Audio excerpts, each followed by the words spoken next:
Hey, Crystal Maiden here, and here we're heading into the Lakebed Temple. But I gotta buy some potion first. I really wish that there was a trill shop and more than just Farron. What's really annoying about this store is that it's only open at night. That's the annoying thing about Twilight Princess is that daytime is practically worthless. Like, the only thing daytime uniquely lets you do is like herd goats for some dumb luck-based minigame and like buy from Mallow. Everything else you can do at night, and like night allows you to do so many things that day doesn't. But there's no sun song. Not even in the HD version of the game there's a sun song.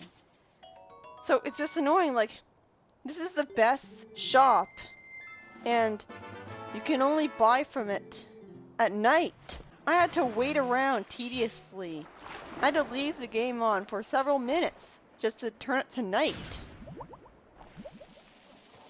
Like, you can find Pose at night, and you can like so many. Yeah, this is really weird. I somehow managed to activate a glitch that shot me upwards.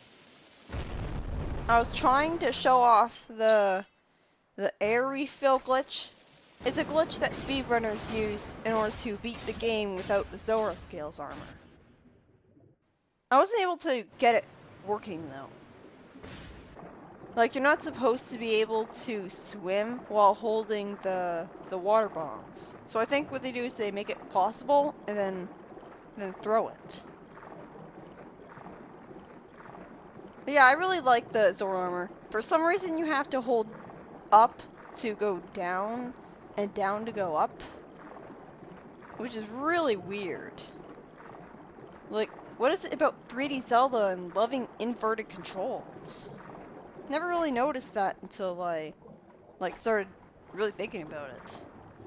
But yeah, the swimming controls really well, better than swimming in Sonic Adventure 2, where you have to just hold B over and over again like a flopping fish. Like, you have full control for the most part. Of course, there's a lot of momentum when you're going forwards. You gotta constantly rapidly tap the A button in order to move forwards fast enough and keep moving forwards. Otherwise, you'll just go like this. Yeah, it controls pretty well. It takes a bit to, like, you have to make a U-turn to turn around. But you don't really have to turn around that quickly anyways. It's kind of cheap having enemies around that you can't attack because you're swimming. Like, you can't even attack them with the iron boots on at this point. So they're just jellyfish you have to avoid. But yeah, this is basically the water temple of this game. And considering how much I hate this place, I can't imagine how bad the water temple must be. Cause the biggest problem with this temple is that it has no sense of direction at all. You're going to spend a long time not having any idea where you're supposed to go because they don't tell you anything. They don't give any indication.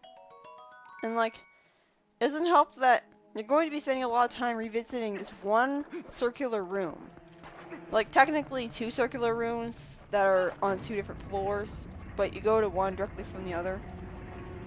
And those 2 rooms are so samey, it's easy to forget which doors lead to which areas, and like which doors you need to go to next, and which doors on which floors.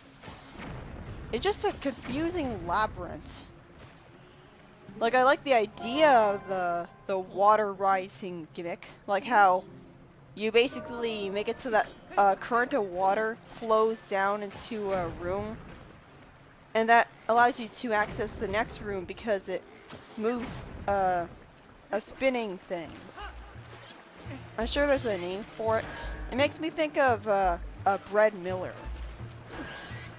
But I don't know.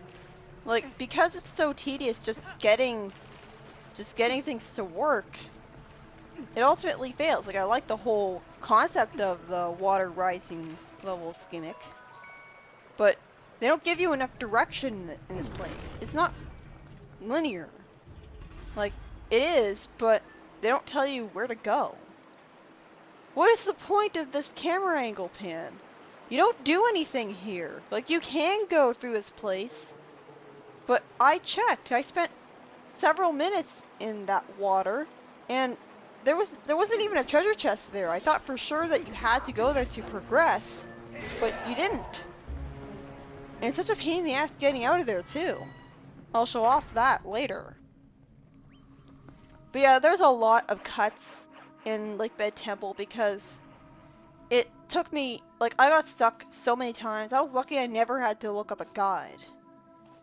It is such a tedious chore just trying to figure out how you're supposed to progress. Because of the way the auto jump works, you can't jump off that stairs and grab this lever right away.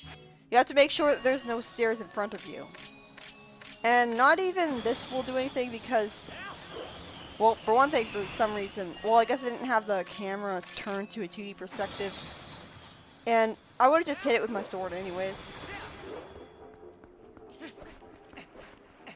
At one point in development, you'd have had to manually make your way back to a light spirit after getting all the tears of light. Thankfully, they decided to make you just get teleported to them conveniently, which is good. There is unused text in this game that would have appeared during Midna's desperate hour telling you to crawl under a bridge to enter the Twilight, because she can't get you in there herself. So, was it planned that you would have a fourth Twilight area? That is really weird. Like, was there a fourth region or something? What's confusing is that the people, like Midna's tribe, they originally spoke to you when you visited their realm. That would have made them feel, that would have made their world feel alive and populated, make you care about it. But instead, when you walk up to them, they just go, oh, like they're ghosts or something. It's stupid. The unused text for the Twilight shows that they're all worried about how the soul light is gone, and refuse to call Zant king, calling him a traitor. They're confident that their princess will come back, and assumes that Link is the hero she sent. So, they're not panicking over seeing a person that's not of their tribe? Okay then. They say that they'll protect the palace, somehow. Why are they being attacked by all the monsters? Until the princess returns. One of them actually asks how Link got there in the first place. Wouldn't they be able to see the giant portal? The final boss originally had a longer speech for his defeat. They summarized it using only his last few lines in this game. Sierra in Orden Village would have originally sold you a red potion, and you would have gotten a bottle from her by buying milk. Instead, she just gives you a bottle that has milk already in it, as a reward for saving her cat. And she doesn't sell a red potion at all, which makes sense because it's very early in the game. Red potion would have been overkill. And like, what's the point of having milk and red potion in the same shop? Like, it doesn't help that there's only 3 items that stores can sell you for some stupid reason. Until you get to, like, the big shop later on. The developers of the game once planned for players to be able to transfer save files between the GameCube and Wii versions of the game. Which would have been cool, but I guess it was just too much. I guess it was just too difficult. Even though the Wii is basically a GameCube. But yeah, one of the gimmicks of this dungeon is that you have to use bomb arrows to shoot down stalactites. Or is it stalagmites? Things that are hanging out of the ceiling. And they drop to the ground so you can use them as platforms. Sometimes those platforms land on water jets, and they'll be raised up by the water jets. So you can rise up because of them. It's a pretty cool gimmick. I don't think it's ever really been used before in Zelda. It's a creative way of making use of the whole buoyancy of the water. Although only taking advantage of buoyancy of water is kind of a bit uncreative, because I'm sure there are other things you can do with it, like weight or something. Sometimes the stalactites in the ceiling can be kind of hard to see. It's also easy to feel cheated out of climbing onto that thing because you have such a small window of time to do it. Like when it's right about to be rised up, you're not going to be able to climb onto it for some reason, even though it's right in front of you.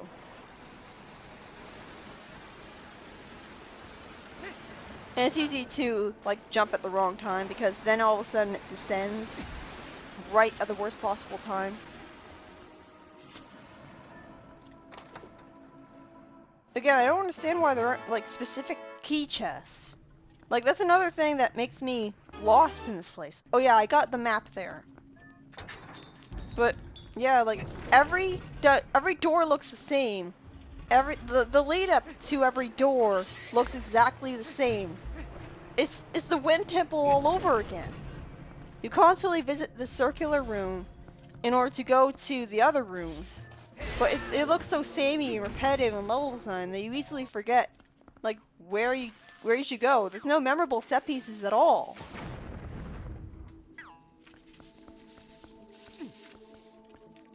Like it's pretty easy to get stuck in this room because you don't look up at the stalactite and see it.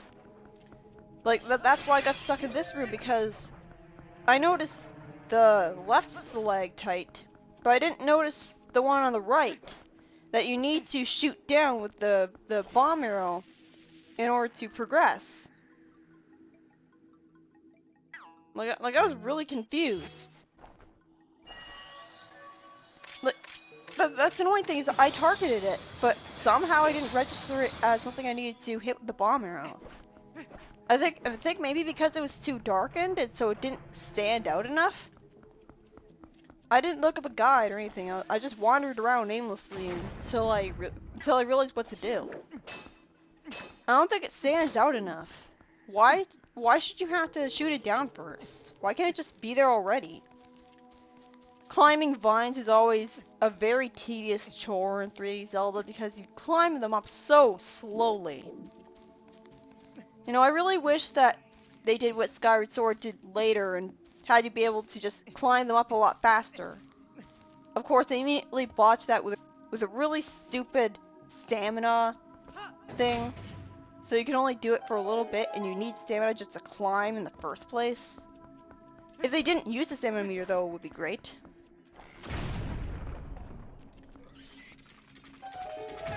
That was cheap. But yeah, these enemies are pretty annoying, especially at this point in the game. You're only able to attack them from the back. You also saw them in Hyrule Field as well. You're gonna see bigger versions of them later on. I'm guessing that the bigger versions of them are the mothers and fathers of them. Like, what's weird is that somehow you can pull off their iron mass. Even though you'd think that they're a natural part of their body that grows out of it. How else, like, if it's just armor that they can just put on and take off whenever they want, how do they, like, is there a blacksmith who specifically makes iron masks for those monsters and puts them on them? And, like if you're ripping off a part of their skin that grows out of them, and that's what the iron masks are, why don't they die from it? Like, why are they still able to move? It was like a part of their exoskeleton or something. It is convenient, at least that this dungeon gives you a lot of choo-choos. Well, I think they're just called choos in this game for some stupid reason. I honestly vastly prefer how the choos looked in Wind Waker. Like, these choo-choos are just like slimes that crawl along the ground. I guess they're trying to look more realistic. Because, you know, you gotta have a realistic looking slime monster. One that you'll be encountering it in the real world. There's a glitch in this game called Baba Serpent Goes Through the Ground, what you do is that you go to the South Castletown entrance and go to the cliff where a grotto is located. Like one of the many underground caves you can dig into. Approach the Baba Serpent nearest the vines and cut it. If you do it right, it'll actually fall through the ground. Which is pretty funny, I guess. Is that one of the grottos where you have to defeat all of the enemies to make a chest appear? I guess if it falls through the ground, then that'll be bad and you'll have to leave the grotto and come back. It's a really good thing that they have this vine here, because otherwise you might like fall into here when the water level isn't raised yet, and be pretty much stuck. There's another glitch that's actually really awful called blocking pots. If you surround the portal out of the boss room with pots, Link will get stuck walking into them forever when he tries to warp out. I actually did this out of curiosity one time. I don't know why I thought that was a good idea. I don't even remember if I saved. I think the warp is still there even after you like exit the boss room. So maybe I just went back to it or something. But yeah, that's pretty. I mean, I guess the cutscene for walking out of the boss room is in real time. So the jars don't unload to give you a separate CG cutscene where you walk into a warp. So if there's pots, then Link's just going to get stuck walking on them and won't be able to progress.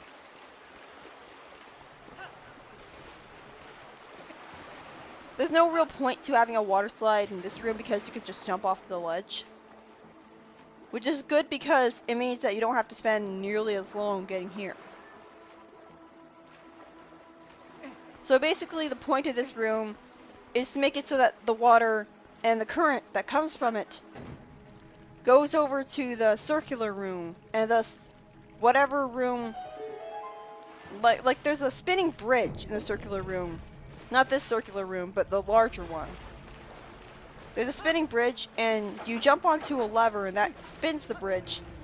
And at some points, that can, like, bring the water down it into another room. There's also a camera glitch. What you do is that you hold the fishing rod near a large cliff, run towards the edge, and just as Link jumps off, press the button that has the fishing rod equipped. Link will use it and then immediately jump off. The camera will not follow him until he hits the ground or falls to his doom.